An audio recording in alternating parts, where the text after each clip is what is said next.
গোপন কথা। পাঠে আমি স্বপ্না। অমিতাভ তখন অপর্ণার জন্য দাঁড়িয়ে আছে। অপর্ণার কলেজ ছুটি হবে, কিন্তু বিপদ হয়ে দাঁড়ালো বৃষ্টি। অমিতাভ বৃষ্টিতে ভিজবে। এখন গা বাঁচাতে গেলে প্রেম যে বাঁচে না।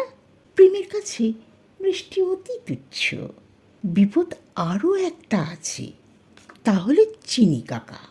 চিনি কাকার মোটর গাড়িতে অপর্ণা উঠে যাবে। চিনি কাকার মোটর গাড়ি আর কলেজের মধ্যে ওই ফাঁকটুকুতেই তো অপর্ণার সঙ্গে মুখোমুখি, একটা দুটো কথা, একটু হাসি, এক বুক ভালোবাসা নিয়ে বাড়ি ফেরা।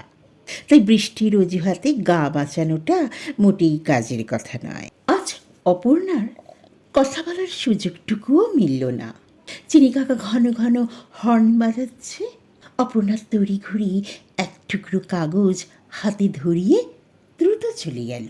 অমিতাভ কাগজটা পকেটে পুরে বৃষ্টিতে দাঁড়িয়ে দাঁড়িয়েই চিনি কাকার মোটর গাড়িখানা দেখতে লাগলো। অপর্ণাকে নিয়ে চিনি কাকার গাড়ি ছুটে চলেছে। তখন ঝর্ণা কলমের যুগ। বাড়ি এসে অমিতাভ ছিটির লিপি উদ্ধার করতে পারেনি, শুধু কাগজের ওপর নীল কালির ছোপ লেগে আছে।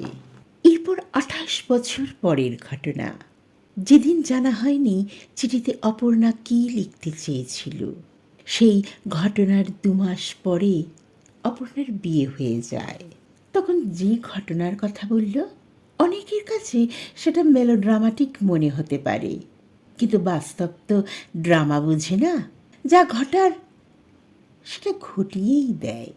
ঘটনাটা এই: অমিতাভের পকেটে মোবাইল বাজল। হ্যালো, আরে অনন্ত, কী খবর? একটা দুঃসংবাদ। দুঃসংবাদ? হ্যাঁ রে, তোর সেই অপর্ণা। হ্যাঁ অপর্ণা, কী হয়েছে? অপর্ণা তোকে দেখতে চেয়েছে। দেখতে চেয়েছে মানে? কি হেয়ালি করছিস? হেয়ালি নয়, সিরিয়াস বলছি। তুই জানিস না, মাস 2 আগে অপর্ণার ব্লাড ক্যান্সার ধরা পড়েছে। তুই চলে আয় বাগবাজার নার্সিংহোম, কুইক, যত দ্রুত পারিস। ট্রেন বাস ঠেঙিয়ে অমিতাভ এসে পৌঁছল বাগবাজার নার্সিংহোমে।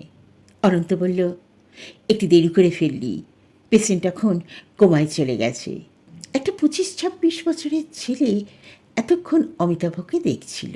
হঠাৎ সে এসে বলল, আঙ্কেল, তবু একবার দেখে আসুন, মা আপনার জন্যে আপনাকে কিছু বলতে চেয়েছিল। অমিতাভের মনে হলো এমন কিছু কথা থাকে যা চিরকাল গোপনই থেকে যায়।